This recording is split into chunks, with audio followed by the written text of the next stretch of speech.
오늘 베드로 후서 3장 18절 말씀 보겠습니다. 베드로 후서 3장 18절. 같이 읽습니다. 시작. 오직 은혜 안에서 자라고 우리 주 곧 구원자 예수 그리스도를 아는 것에서 자라라. 그분께 영광이 이제와 영원토록 있기를 원하노라. 아멘. 이 말씀 중에 특별히 구원자 예수 그리스도를 아는 것에서 자라라. 하나님을 아는 것, 하나님을 알라. 이런 주제로 한번 오늘 말씀을 살펴보려고 합니다. 이 서양 속담에 아는 것이 힘이다라는 말이 있어요. 실제로 우리가 세상을 살아가다 보면 모르면 당하는 거예요. 그죠? 그래서 아는 게 힘인 건 맞아요. 그런데 어때요? 인간 수준에서 알면 알수록 우리가 체득할 수 있는 게 뭐예요? 인간의 지식이 불완전하다. 그죠? 부정확하다. 그런 걸 알 수가 있어요. 근데 우리 신앙을 가진 우리 신자의 입장에서 볼 때 어때요? 세상의 모든 것을 다 알고 있다 할지라도 성경이 알라고 하시는 그분을 알지 못하면 그 끝이 어떻게 되는 거예요? 사망이죠. 그렇죠? 이 세상에서 최고의 철학자이고 최고의 과학자를 할지라도 하나님과 하나님이 보내신 자 예수 그리스도를 모르면 어떻게 돼? 그 인생은 실패한 인생이 되는 거예요. 그렇죠?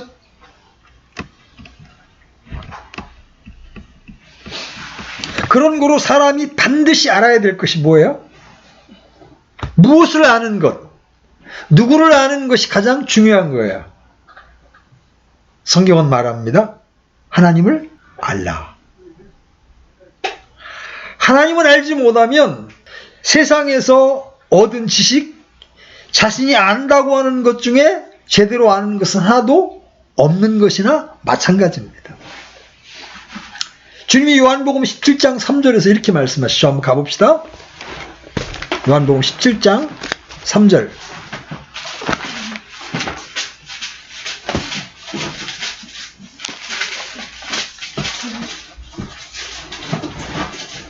같이 한번 읽어봅니다. 시작. 영생은 이것이니 곧 그들이 유일하신 참 하나님인 아버지와 아버지께서 보내신 자 예수 그리스도를 아는 것입니다. 그냥 존재할 뿐 영원한 생명이 없는 인간에게 가장 중요한 것이 바로 하나님과 하나님 보내신 자 예수 그리스도를 아는 겁니다. 그래서 온 우주 모든 것에 대한 걸 통달했다 할지라도 하나님을 모르면 그 사람은 어떻게 되는 거예요? 바보야, 바보. 그죠? 우리 신자에게 분명한 것은 하나님을 아는 것이 영생이라는 거예요. 그래서 하나님을 안다는 것은요, 여러분 그냥 지식으로 안다는 걸 의미하지 않습니다. 어떻게 하나님을 알고 예수님을 안다는 게 영원한 생명이고 구원이 될 수 있어요? 그거는 이 성경에서 안다는 말이 갖는 깊은 의미가 있어요. 나 교회 다니는데 나 하나님이 살아계신다는 거 아는데 그런 알물 이야기하는 거 아니에요. 우리가 영원한 생명과 관련해서 안다라는 말은 창세기에 나오는 아담과 이브의 관계에서 우리가 안다는 말의 첫 번째 의미를 발견할 수 있어요. 아담이 이브를 알매 카인과 아벨을 낳았더라. 그때 아담이 이브를 알아야 된다는 말은 뭐예요? 남녀의 육체적인 결합까지를 말하는 거예요. 문재인이라는 분이 우리나라의 대통령이라는 거 알아? 그건 아는 게 아니야. 성경적 의미에서 아는 게 아니에요.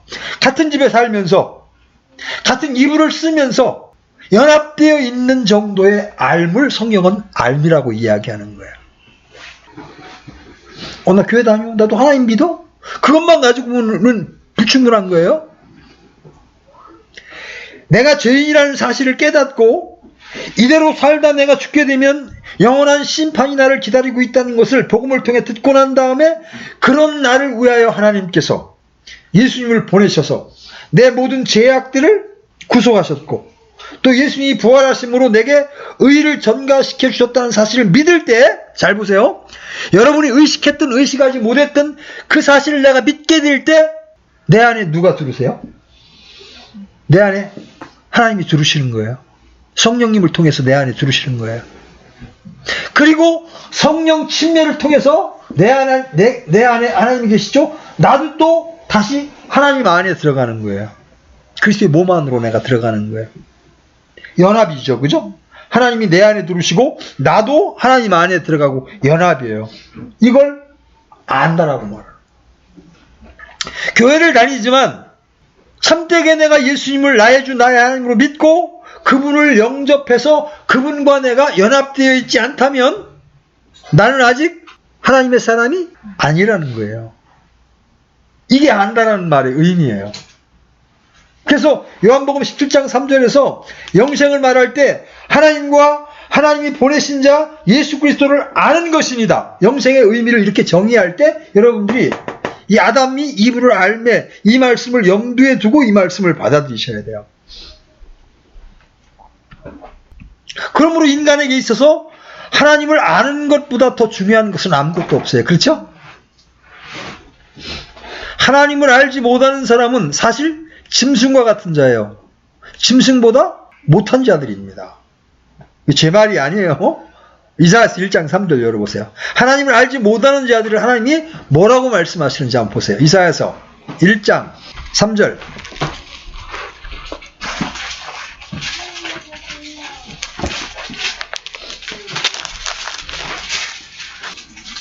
자, 이사야서 1장 3절 찾으셨으면 같이 읽습니다. 시작. 소도 자기 주인을 알며 나귀도 자기 주인의 구유를 알건만은 이스라엘은 알지 못하며 내 백성은 깊이 생각하지 못하는도다 하셨도다.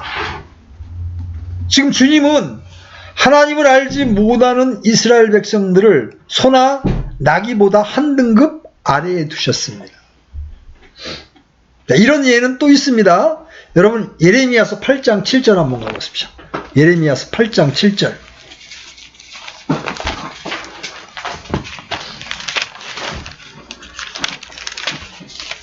예레미야서 8장 7절.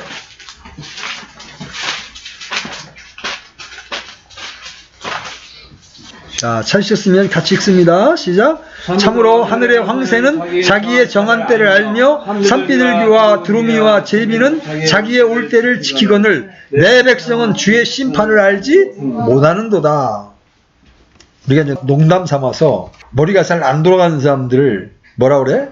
새대가리라 그래요. 네? 새대가리다 그렇게 이야기하는데, 이런 자들, 하나님의 심판을 알지 못하는 자들을 황새나 산비둘기나 두루미나 제비보다 못한 자들이라고 성경은 말하고 있어요. 사람들은 서로의 지혜를 칭찬합니다. 좋은 대학, 인류대학을 나왔다고 자랑합니다. 그렇지만 하나님을 알지 못하는 자들은 소대가리, 나귀머리, 닭대가리보다 못한 자들에 불과한 거예요. 하나님을 아는 일이 이만큼 중요한 거예요. 그래서 성경에서는 계속해서 하나님을 알라, 주께서 선하신 것을 맛보고 알지어다, 계속해서 이렇게 하나님을 알라고 명령하고 있습니다. 물론 하나님을 아는 것은 인간의 사색과 경험과 이성으로 되는 것은 아닙니다. 물론 하나님을 알만한 것이 모든 것 안에 들어있고 자연 계시를 통해 어느 정도 하나님을 알 수 있지만 그렇게 아는 것만으로는 부족합니다. 성경을 통해 성령의 조명을 통해서 알아야 합니다. 그래서 시편 기자는 주 그분께서 하나님이심을 너희는 알지어다. 우리를 만드신 이는 그분이시요 우리 자신이 아니니 우리는 그분의 백성이요 그분의 초장의 양이로다. 계속해서 하나님을 알지어다. 여러분, 누구의 학설이나 이론으로 아는 것이 아닙니다. 믿음으로 아는 거예요. 하나님의 말씀을 믿음으로 알게 되는 것이고 영으로 아는 것입니다. 뿐만 아니라 하나님을 아는 것은 바로 나를 아는 것이기도 해요. 그렇죠? 하나님과 연결시켜서 나를 분석하지 않으면 나를 알 길이 없어. 여러분, 성경을 떠나서 인간이 무엇입니까? 이것을 연구하는 것이 철학이잖아요. 그죠? 인간이 무엇입니까? 어디서 온 겁니까? 어떻게 되는 겁니까? 2000년간 수많은 철학자들이 각자의 답론을 내어놓았지만 거기에 통일된 답이 있어요? 없어요. 자기들마다 각자 주장을 할 뿐이에요. 왜 그럴까요? 믿음으로 안 것이 아니기 때문에. 하나님의 계시를 통하여 안 것이 아니기 때문에. 그래서 하나님을 알아야 나를 압니다. 하나님을 알아야 모든 사물의 존재 이유와 목적을 알게 되는 거예요. 그리고 삶의 목적을 알게 되는 겁니다. 어떻게 살아야 되는지를 알게 되는 겁니다. 근데 아까도 말씀드렸지만 이 안다라는 것이 상호 내재, 상호 연합이라는 것을 전제하기 때문에 아주 일반적인 지식과 전혀 다른 것을 나타냅니다. 자, 보세요. 하나님을 아는 것은 가장 먼저 하나님의 존재를 먼저 알게 되는 거예요. 하나님이라는 분이 계셨구나. 우리가 하나님께로부터 창조된 자들이구나. 그런데 하나님을 안다는 건 이 존재를 아는 것으로 끝나지 않고 그분과의 연합을 통해서 내 안에 뭐가 들어와요? 그분의 성품이 들어오잖아요. 그죠? 그분의 본성이 들어온다고. 그렇게 되면 어떻게 돼요? 내가 그분을 알게 될 때 그분의 본성이 내 안에 들어오면 나는 그분의 본성을 따라 살아갈 수 있게 되는 거죠. 그렇죠? 내가 하나님을 안다. 내가 예수 그리스도를 안다고 하는 것은 무엇으로 증명이 돼야 돼? 그 사람이 어떻게 사는가. 그렇죠? 그럼 하나님의 성품을 말하라고 하면 어떤 게 있어요? 여러분의 생각 속에 있는 하나님의 성품은 어떤 거예요? 거룩. 가장 먼저 거룩함이시죠. 그죠? 그 다음에 공의로우심. 하나님은 좌우로 치우치지 않는단 말이에요. 누구처럼 뭐 이상한 짓을 해놓고 나는 공정하고 정의로웠다 이렇게 말하지 않는다. 정말 공의로우신 분이란 말이에요. 그리고 하나님은 완전하신 분이시죠. 그죠? 회전하는 그림자도 없으신 완전한 분이세요. 그리고 하나님은 오래 참으시는 분이세요. 긍휼이 풍성하신 분이시죠. 온유한 분이시고 사랑이 속성이신 분이 이로 말할 수가 없어요. 처음에 거룩함을 이야기했어요. 그래서 하나님이 거룩한 분이시기에 우리에게 뭘 요구하세요? 거룩함을 요구하시죠. 그렇죠? 그래서 성경은 뭐라고 얘기해요? 기록된 바 내가 거룩하니 너희도 거룩하라. 베드로전서 1장 16절에서 이렇게 말씀했어요. 또 하나님은 공의로운 분이기에 우리에게 무슨 일이든지 공평과 정의를 행하기를 원하십니다. 여러분 특히 지금 우리나라가 정치적으로 막 어지러운 시절 속에 있어요. 그러다 보면 내가 어느 진영에 속했느냐에 따라서 그 진영에 속한 사람들의 말을 일방적으로 무조건적으로 따라가기가 쉬워요. 오늘 광화문에서 일어난 일도 마찬가지예요. 그리스도인은 분별력을 가지고 있어야 돼요. 어느 순간 이건 아니구나 싶으면 하나님의 기준으로 볼 때 이게 공의로운가 그렇지 않은가를 따져볼 수 있어야 돼요. 그렇지 않으면 그냥 우리나라 말로 빠가 생기는 거예요. 빠. 노빠, 문빠, 뭐 정광훈 빠. 이거 좋은 거 아니에요. 그들이 완전한가요? 그들이 하나님인가요? 그들이 나의 사상과 나의 어떤 경향을 대변해 준다고 해서 그들이 하는 모든 것까지 다 옳다고 생각하면 안 돼요. 늘 성경으로 분별을 해야 돼요. 그렇지 않게 되면 우리는 세상 사람과 똑같이 그냥 휩쓸려 어떤 풍조에 휩쓸려가는 사람이 되기가 쉽다는 거예요. 또 하나님은 완전한 분이시기에 우리에게 완전하라고 요구하십니다. 그러므로 하늘에 계신 너희 아버지께서 완전하신 것 같이 너희도 완전하라. 마태복음 5장 48절. 우리는 주님의 어떠하심과 동일하게 되어야 합니다. 주님께서 오래 참으시는 분이므로 우리 역시 오래 참아야 되죠. 주님은 죄인들을 넘치게 용서하시고 풍성한 긍휼을 베푸셨으므로 우리 역시 우리에게 빚진 자, 우리에게 잘못한 사람을 하루에 7번이 아니라 70번씩 7번까지도 용서해 주어야 합니다. 이 말씀 이야기하니까 생각이 나네요. 그 전에 어떤 자매가 형제로부터 상처를 받았습니다. 제가 봐도 상처가 될 수 있는 일이었어요. 그렇지만 그것을 오래 품고 있으면 교회가 깨질 위험이 있기 때문에 제가 그 자매님에게 조심스럽게 이 말씀을 제가 제시해 두었습니다. 그 회개의 진정성이 믿겨지지 않기 때문에 용서할 수 없다. 자매가 그렇게 말하길래 하루에 70번씩 7번이라도 용서를 하라고 주님이 말씀하신다. 하루에 490번을 용서를 해야 되는데 진짜 회개의 진정성이 있다면 하루에 490번을 용서를 빌어야 할 일을 하겠느냐. 그런데도 용서하시라고 한다면 우리 이 말씀에 따라야 된다. 이렇게 권면을 해준 적이 있어요. 그 자매가 끝내 그 권면을 받지를 못했어요. 오히려 이 형제 편에 섰다고 생각해서 그때부터 저에 대하여 이제 쓴뿌리를 내기 시작하는 거예요. 저와 교제도 단절되고 우리 모임을 떠난 사람들과 어울리면서 이제 이렇게 교제가 어려워지는 상태를 제가 보게 됐어요. 여러분 어때요? 우리 마음에 주님과의 연합을 통한 알물, 머리로가 아니라 지식으로가 아니라 연합을 통한 알물 갖게 되면 이 말씀이 제시되면 처음에는 받아들이기가 어렵다 할지라도 고민되지 않겠습니까? 그리고 끝내 주님 제 육신은 그 형제를 용서할 수 없지만 주님의 명령이기 때문에 제가 제 생각을 내려놓겠습니다. 이렇게 할 수 있는 거 아니에요. 오늘날 이러한 체험적인 알미 아니라 머리로만 익힌 신앙 때문에 그리스도인들이 실제적인 영역에서 팽팽히 쓰러지는 겁니다. 이게 너무 안타까운 거예요. 하나님은 또한 사랑이시기에 우리는 형제를 뜨겁게 사랑해야 합니다. 또 하나님은 신실한 분이시죠? 그래서 우리에게 죽기까지 신실할 것을 요구하십니다. 너는 죽기까지 신실하라. 그리하면 내가 생명의 왕관을 내게 주리라. 자, 하나님은 우리를 통해 자신의 성품, 인격, 능력을 모두 드러내기를 원하십니다. 요한복음에 보면 그리스도와 우리의 관계를 이 가지로 이렇게 묘사를 하잖아요. 가지는 무엇으로부터 공급을 받아요? 뿌리로부터. 우리는 예수님이라는 나무와 뿌리에 접붙임을 당한 자들이죠. 이 접붙임이 견고하게 되어 있다면 이게 안다라는 것의 의미예요. 되어 있으면 뿌리로부터 올라오는 진액이 가지에게도 공급되어서 나를 통하여 그 나무의 열매를 맺게 하죠. 그렇죠? 자, 내가 예수님을 알아요. 예수님과 내가 밀접하게 딱 연합이 되어 있어요. 그럼 예수님의 뿌리로부터 올라온 진액을 빨아먹고 나를 통하여 열매를 맺게 되죠. 그렇죠? 사랑, 화평, 기쁨, 온유, 부드러움, 선함, 그죠? 이런 성령의 열매가 맺혀야 정상이잖아요. 하나님은 교회를 통해서, 교회 지체들인 성도들을 통해서 자신을 드러내기를 원하신단 말이에요. 그래서 우리가 하나님을 알게 되면, 참되게 알게 되면 하나님의 성품은 우리의 성품이 되어야 하는 겁니다. 그렇죠? 이것이 진정한 기독교 신앙이요 참된 믿음이에요. 이게 성경의 원칙입니다. 자, 이 말씀은 뭘 의미하는 거예요?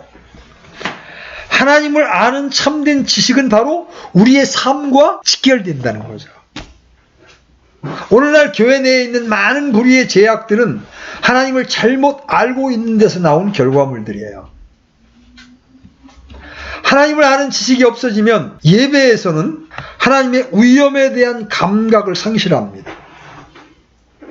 조용한 가운데에서 두렵고 떨림으로 드리는 내적인 경배와 주님의 임재를 잃어버리는 거예요. 경박해지는 겁니다. 겉으로는 멀쩡한 예배를 드리는 것 같지만 성령 안에서의 생활을 누리거나 영적 체험을 누리는 그리스도인이 점점 사라지고 있어요. 교회는 커지고 화려해지고 사람은 늘어났지만 하나님을 아는 지식은 점점 줄어들고 쇠퇴해지고 있어요.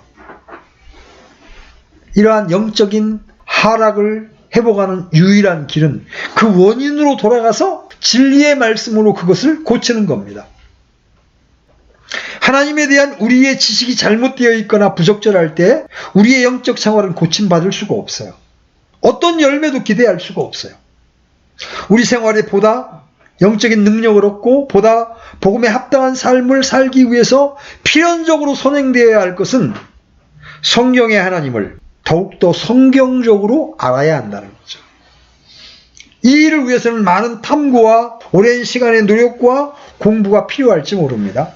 그러나 이런 진리에 대한 진지한 연구와 성령의 조명을 간구하지 않는 이상 우리는 하나님을 하나님으로 알지 못하게 되는 거죠. 에이든 토저라는 사람이 이렇게 말했습니다. 우리의 생활에 영적인 능력을 되찾고자 한다면 우리의 하나님을 보다 더욱 그분답게 생각하기 시작해야 된다. 분주한 교회 생활을 하면서도 내면에 뭔가 채워지지 않는 공허감에 헤매는 사람들은 이 말씀을 깊이 생각해 보아야 합니다. 하나님을 아는 것이야말로 모든 지식의 근본이며 거룩함에 이르는 열매입니다. 하나님을 아는 것은 어떤 분야의 전문 지식을 갖추는 것보다 훨씬 중요합니다. 하나님을 알라. 이것은 오늘날 우리가 붙들어야 할 가장 중요한 말씀이에요. 그런데 불신자들에게 하나님을 알라고 말씀하시지 않고 성경은 신자들에게도 하나님을 알라라는 말씀을 계속 반복해서 주고 계십니다. 오늘 본문도 하나님을 아는 것에서 살아가라. 주 예수 그리스도를 아는 것에서 살아가라. 바울도 그렇게 기도하죠.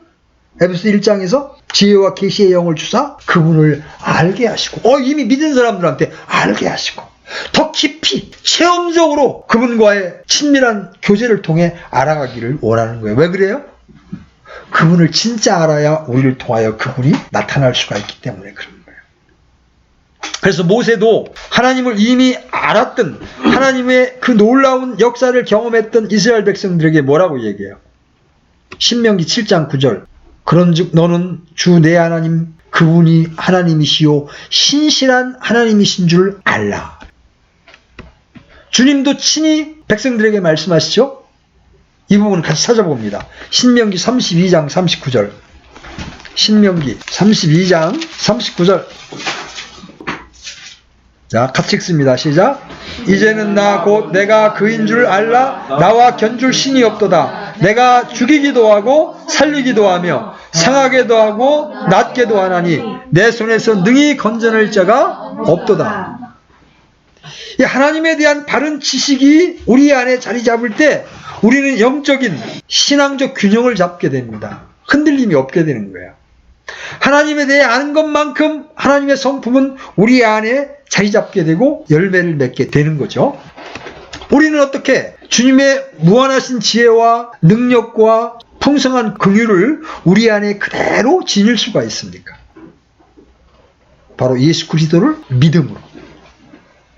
믿음을 통해서 우리가 하나님의 성품에 참여하는 자가 되면 그분의 모든 것은 우리 안에 그대로 흘러들어 오는 거예요. 마치 주님이 주신 생수를 마시면 우리 안에 영생하도록 솟아나는 샘이 되고 생수의 강이 그 배에서 흘러나오는 것과 같은 원리입니다. 하나님 우리에게 주신 것들은 우리 안에 풍성하고 넘치게 됩니다. 자, 하나님은 성령을 우리에게 부어주셨습니다. 그렇죠? 하나님은 당신의 사랑을 우리에게 부어주셨어요. 하나님은 각양 좋은 은사들을 주셨습니다. 주님이 주신 것은 이루 헤아릴 수가 없이 많습니다. 자, 우리 에베소 1장 3절 열어보세요. 에베소 1장 3절.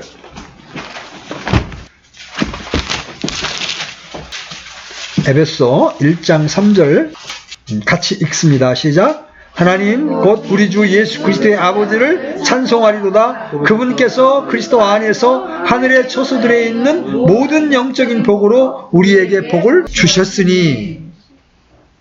이렇게 받은 것들이 우리 안에서 성장하고 열매를 맺을 때 하나님은 영광을 받으시는 거예요. 그런데 이렇게 하나님 우리에게 주시는 것은 무엇을 통해 주십니까? 이게 중요하잖아요. 자, 이런 복들이 하나님께로부터 오는데 무엇을 통해? 한번 우리 베드로후서 1장 3절로 4절 가보십시오. 오늘의 주제를 여러분들이 놓치지 말고 따라오셔야 돼요. 베드로후서 1장 3절로 4절. 자, 같이 읽습니다. 시작.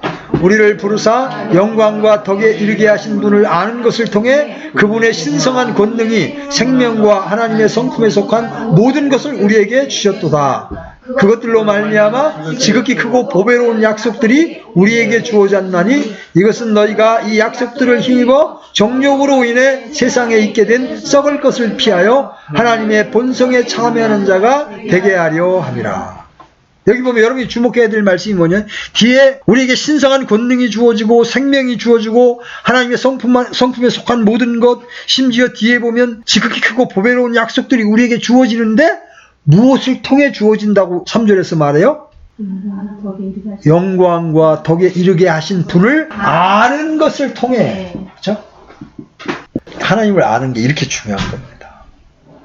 이 하나님을 아는 것을 통해 그분과의 친밀한 연합을 통해서만이 하나님의 모든 것이 우리에게 주어지게 된다는 것이요.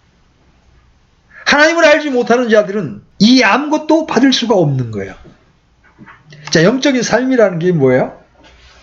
우리 안에 옮겨진 하나님의 본성, 하나님의 권능이 그대로 드러나는 삶이죠. 하나님을 안다는 것은 하나님을 드러낼 수 있고 보여줄 수 있다는 뜻입니다. 그렇죠? 여러분이 내가 누구누구를 안다고 말할 때 그것은 내가 설명할 수 있고 그대로 할 수 있다는 뜻이에요. 내가 하나님을 안다고 말할 때 우리는 하나님에 대하여 증거할 수 있고 하나님의 뜻과 계획에 대해 설명할 수 있고 하나님이 주신 능력과 성품으로 살아갈 수 있다는 뜻입니다. 내가 하나님을 안다고 말하면서 전혀 하나님의 능력으로 살아갈 수 없다면 그 사람이 안다고 하는 게 진짜 아는 거예요? 아니라는 거예요. 그 전에 제가 여러 번 말씀을 드렸죠? 어떤 형제가 있었는데, 구원파에 있었던 형제인데, 이제 킹제임 진영으로 옮겨와서 여러 성경교사들과 교제하면서 많은 지식을 배웠습니다. 저보다도 성경적 교리에 대해서는 밝았습니다. 저한테 가끔 술 한잔 하면 전화를 해서 1시간 동안 통화를 해요. 그러면 그 형제를 통해서 나오는 건 그리스도가 아니에요. 킹제임 진영에 있는 탁월한 사역자들을 비판하는 게 그 형제의 주제예요. 누가 어떻고 누가 어떻고 누가 어떻고 계속 1시간 내내 듣고 있으면 너무 불편해요. 그러다가 어느 날 그 형제가 다시 한번 저한테 전화가 왔어요. 형님, 저 신앙이 안 돼요. 그때 제가 이제 본인이 그렇게 고백했기 때문에 제가 그때 좀 냉정하게 이야기해 줬어요. 형제님은 지금까지 교리적 지식을 추구했지 주님 자신을 알기를 원치 않았습니다. 형제님이 주님 자신을 알았다면 킹제임 진영에 있는 많은 사역자들을 그렇게 비방하거나 판단할 수가 없는 겁니다. 이제 형제님이 지금부터는 교리를 알기를 원하는 것을 이제 좀 중지하시고, 형제님 정도면 알 만큼 알기 때문에 중지하시고 하나님 자신을 알기를 원하기를 갈망해야 합니다. 그러면서 가장 먼저 형제님 순수한 마음으로 주의 이름을 부르십시오. 그리고 주님의 능력과 은혜를 사모하십시오. 이렇게 제가 권유를 해드리니까 형제님 그렇게 해보겠습니다. 근데 일주일도 안 지나서 그 형제가 죽었다는 소식을 듣게 됩니다. 이게 지식으로 익힌 신앙의 허무함입니다. 킹제임 진영에 왜 이렇게 떠돌이들이 많아요? 이 교회 갔다가 조금 마음에 안 들면 저 교회 갑니다. 저 교회 갔다가 조금 2, 3년 지나서 여기도 뭐 알만큼 알고 보니까 별거 아니에요. 또 떠나갑니다. 계속 떠돌아다니다가 나중에는 이제 나홀로 신앙이 되고 그럽니다. 왜 이런 일들이 많을까요? 하나님을 인격적으로 알아가는 데 실패했기 때문에 그렇습니다. 하나님을 인격적으로 알게 되고 하나님이 교회를 얼마나 사랑하신다는 걸 알게 되면 교회가 연약하면 연약한 대로 그 교회를 돕기 위하여 섬기게 되는 겁니다. 섬김이 빠지고 교회 안에서 뭔가 좋은 것만을 찾아 듣다가 그게 딱 끝나면 다른 데로 찾아 옮겨 다닙니다. 철새 신앙이 돼버리는 거예요. 그런 사람들은 전혀 하나님을 아는 것이 아니에요. 자, 아까도 제가 말씀드렸어요. 하나님은 거룩한 분이라고 말씀드렸습니다. 만약에 우리가 하나님을 아는 것을 통해 그분의 성품에 참여했다면 우리도 그분처럼 거룩해져야 되는 것이죠. 그렇죠? 당위죠. 하나님이 사랑이라면 그분의 성품에 참여한 우리도 마땅히 사랑해야 하는 겁니다. 그렇죠? 연약한 지체들을 향하여 오래 참아야 하는 겁니다.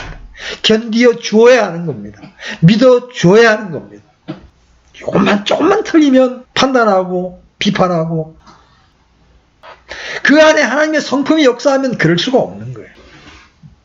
주님이 의로우시면 우리도 무엇에나 의로워야죠. 주님의 성품이 바로 우리의 성품이 되어야 해요. 이것이 하나님을 아는 거예요. 하나님을 알지 못하면 결코 하나님의 능력과 성품을 맛볼 수 없고 드러낼 수도 없어요. 하나님을 알지 못하는 사람은 하나님이 주신 것들을 제대로 누릴 수가 없어요. 자, 여러분, 하나님을 알지 못하면 어떤 일이 일어날까요? 성경에서는 하나님을 알지 못함으로 일어나는 일을 아주 정교하게 제시합니다. 첫 번째, 하나님을 알지 못하는 자들은 신들이 아닌 것들을 섬깁니다. 갈라디아서 4장 한번 열어보십시오. 갈라디아서 4장 8절. 갈라디아서 4장 8절. 찾으셨으면 같이 한번 읽어보겠습니다. 시작. 그럼에도 불구하고 너희가 하나님을 알지 못하던 때에는 본래 신들이 아닌 것들을 섬겼느니라. 하나님을 알지 못하면 신들이 아닌 것들, 그죠? 우상을 섬기게 되어 있어요. 자, 두 번째, 하나님을 알지 못하면 하나님을 알지 못하는 자들은 욕정으로 행합니다. 데살로니가전서 4장 5절. 데살로니가전서 4장 5절. 같이 읽습니다. 시작. 하나님을 알지 못하는 이방인들과 같이 욕정의 욕망으로 하지 말고, 하나님을 알지 못하면 우리 육신의 욕망으로 살게 되는 거예요. 왜?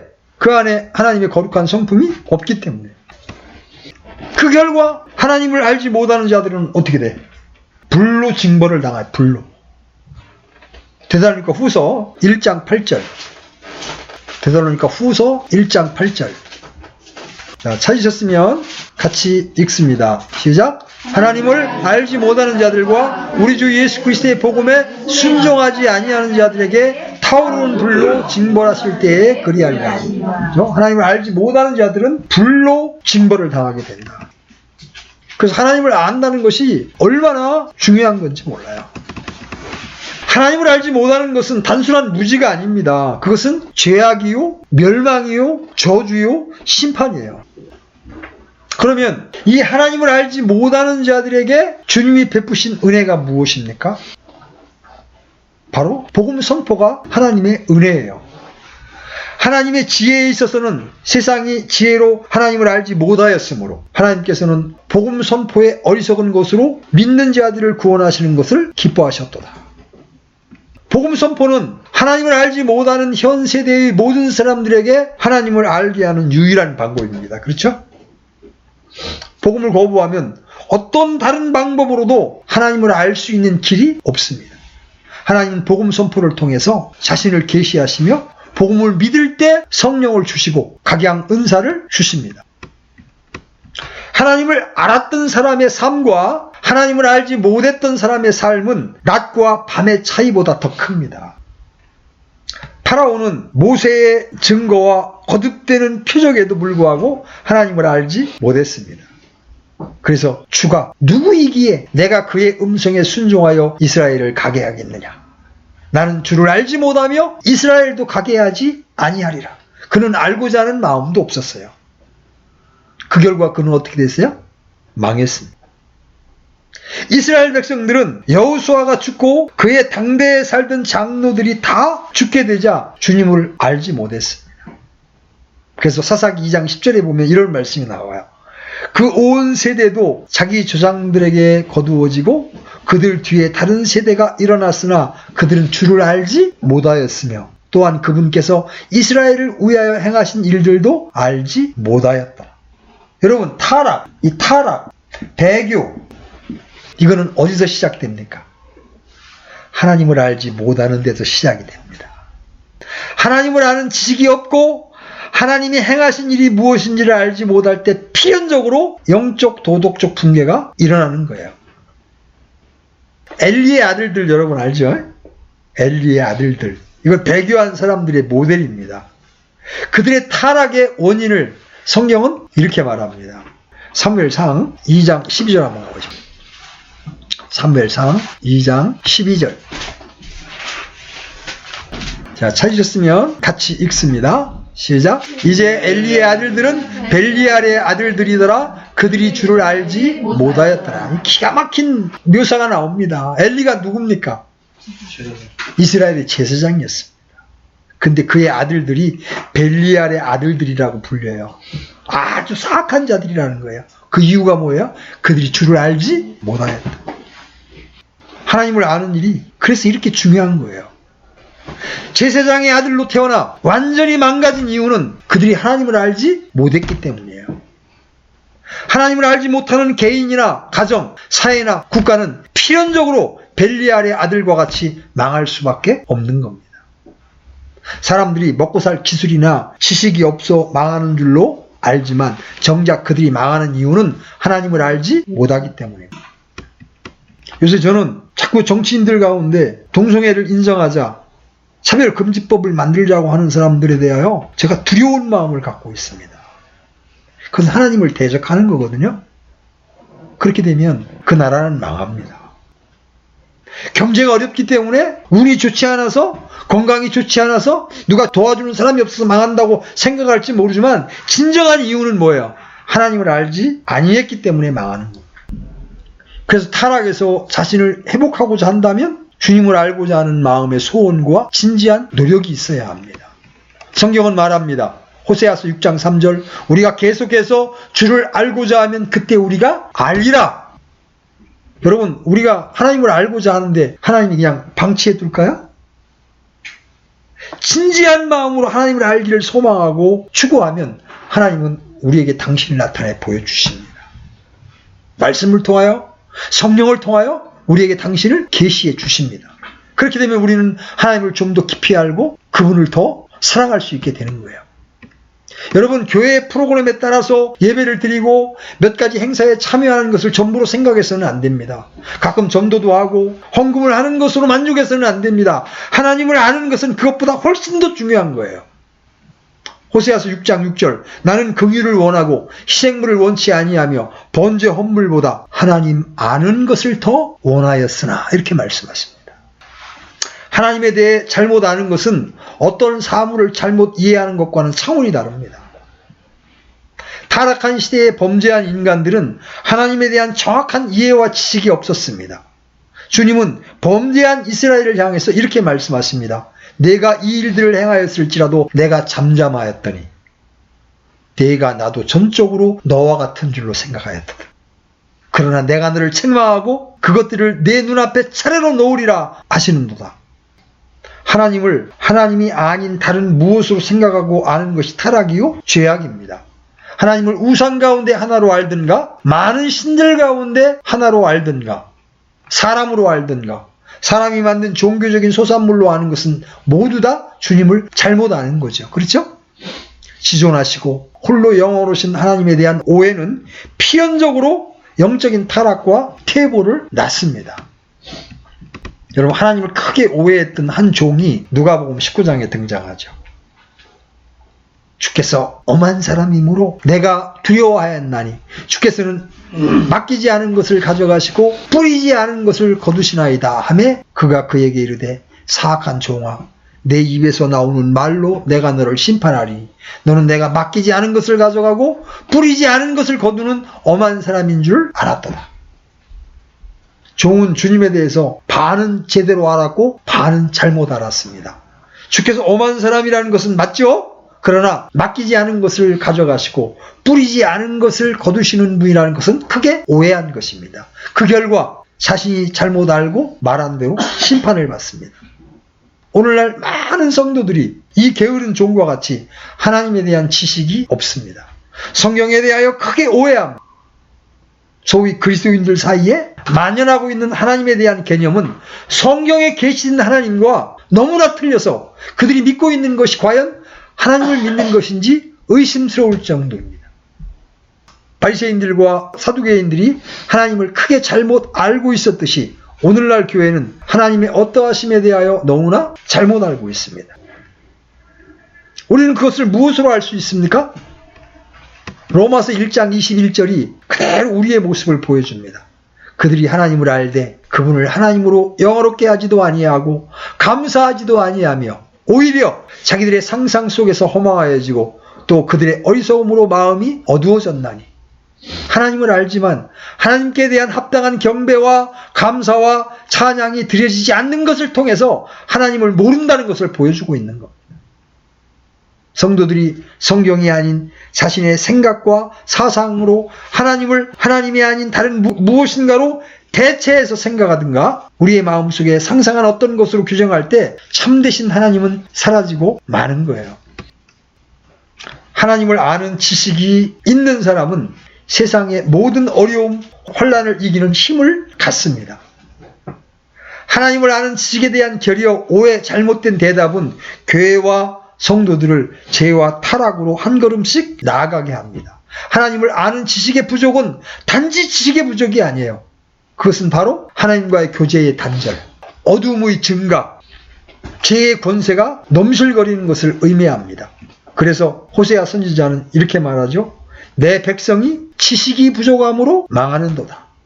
내가 지식을 거부하였으므로 나도 너를 거부하여 내가 나를 위해 제사장이 되지 못하게 할 것이요 내가 내 하나님의 율법을 잊었은즉 나도 내 자녀들을 잊으리라. 우리는 이런 엄중한 경고를 통해서 하나님을 두려워하는 것을 배워야 합니다. 그리고 하나님을 아는 지식에서 자라가야 합니다. 하나님을 아는 정도에 따라서 우리 역시 그런 사람이 되는 거예요. 그래서 베드로는 오늘 본문을 통해서 우리에게 이렇게 권면하죠. 오직 은혜 안에서 자라고 우리 주 곧 구원자 예수 그리스도를 아는 것에서 자라라. 하나님을 아는 지식, 구주 예수 그리스도를 아는 지식이 성경을 통해 계시와 조명으로 우리 안에 주어질 때 종교적인 관념에서 벗어날 수 있어요. 자기 생각에서 벗어나 참된 하나님의 본질과 실체에 도달하게 되는 거예요. 사도 바울 역시 성도들을 향해 하나님을 아는 지식에서 자라나도록 간절히 기도했습니다. 여러분 골로새서 1장 10절 열어보십시오. 골로새서 1장 10절. 에베소서에서 나온 말씀과 동일한 말씀인데 골로새서 1장 10절에서 이렇게 기도합니다. 같이 읽습니다. 시작. 주께 합당하게 걸어 모든 일에서 그분을 기쁘게 하고 모든 선한 일에서 열매를 맺으며 하나님을 아는 것에서 자라나고, 하나님을 아는 것에서 자라나라고 기도하고 있습니다. 오랫동안 교회를 다녔지만 하나님에 대한 피상적인 이해와 자신이 마음대로 생각하고 상상한 대로 하나님을 경배하고 섬기면서 그것이 마치 참인 것처럼 행동할 때 교회의 순수성은 완전히 사라지고 마는 거예요. 우리는 성경을 통해 말씀과 말씀을 비교하고 부지런히 공부함으로써 성령이 주시는 계시로 하나님을 알아야 합니다. 주님이 우리에게 왜 성령을 주셨습니까? 많은 이유가 있지만 우리가 주님을 알고 주님이 우리에게 주신 것을 알게 하시기 위해서요. 하나님의 영 외에는 아무도 하나님의 것을 알 수가 없기 때문입니다. 이제 우리가 세상의 영을 받지 아니하고 하나님으로부터 난 영을 받았으니 이것은 우리가 하나님께서 우리에게 값없이 주신 것들을 알게 하려 함이라. 자연인들은 결코 영적인 일들을 알 수가 없습니다. 그래서 우리는 끊임없이 불신자들에게는 복음의 빛을 비추어줘야 하고 신자들이만 어두운 자들에게는 진리의 말씀의 빛을 비춰줘야 합니다. 결론을 말씀드립니다. 우리가 하나님을 깊이 알기 위해서 해야 될 일이 뭐예요? 기도와 말씀에 전념해야 합니다. 디모데전서 2장 4절에 그분은 모든 사람이 구원을 받고 진리를 아는 데 이르기를 원하시느니라 이렇게 말씀하고 계시죠. 진리가 바로 하나님이잖아요. 그죠? 예수 그리스도가 진리이시고 성령이 진리시잖아요. 부지런히 기도 가운데 말씀을 연구해야 합니다. 내 멋대로 성경을 믿는 게 아니에요. 성경에 기록된 대로. 그래서 하나님을 알기 위해 우리가 성경을 읽고 묵상해야 합니다.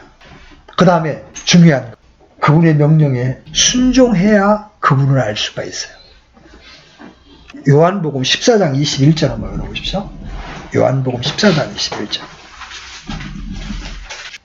같이 읽습니다. 시작. 내 명령들을 가지고 그것들을 지키는 자가 나를 사랑하는 자니 나를 사랑하는 자는 내 아버지께 사랑을 받을 것이요 나도 그를 사랑하여 그에게 나를 나타내리라. 자, 주님이 당신을 우리에게 나타내 주셔야 내가 그분을 정확히 알 수 있을 거 아닙니까? 그렇죠? 근데 어떤 자들에게 당신을 나타낼 거라고 말씀하고 있어요? 내 명령들을 가지고 그것을 지키는 자, 바로 주님을 사랑하는 자에게 나도 그에게 나를 나타내리라 이렇게 말씀하십니다. 오늘날요 성경을 많이 아는 이 킹제임스 정의 치명적인 약점이 어디에 있는지 아십니까? 기도와 순종이 결핍되어 있습니다. 말씀은 열심히 추구합니다. 그래서 창세기부터 요한계시록까지 거의 다 꿰고 있습니다. 그런데 기도와 순종이 빠졌습니다. 머리만 굵어진 겁니다. 그러니까 참되게 주님을 알지 못합니다. 주님을 알지 못하니까 주님의 성분이 그 형제 자매를 통해서 나타나지를 않는 거예요. 이거는 하나님을 아는 것이 아니에요. 자, 오늘 결론을 맺습니다. 하나님은 우리에게 하나님을 알라고 말씀하시고 하나님을 아는 것에서 자라나라고 말씀하십니다. 그 하나님을 알면 알수록 우리는 그분의 모든 것들을 누리게 됩니다. 그렇죠? 그분의 능력, 그분의 지혜, 그분의 은혜를 누리게 됩니다. 그러기 위해서 우리가 해야 할 일이 무엇입니까? 하나님의 말씀을 부지런히 연구하되 동시에 기도 가운데 해야 합니다. 기도를 통해 주님과 친밀한 교제를 해야 합니다. 그리고 더 나아가 우리가 말씀을 통하여 깨닫게 된 그분의 명령에 우리가 순종해야 합니다. 그때 주님께서 그분의 본질과 실체를 우리에게 보여주시게 되는 거예요. 그렇게 해서 알게 된 게 참되게 알게 된 거예요. 우리 모든 대전교회 성도들이 하나님을 아는 일에 더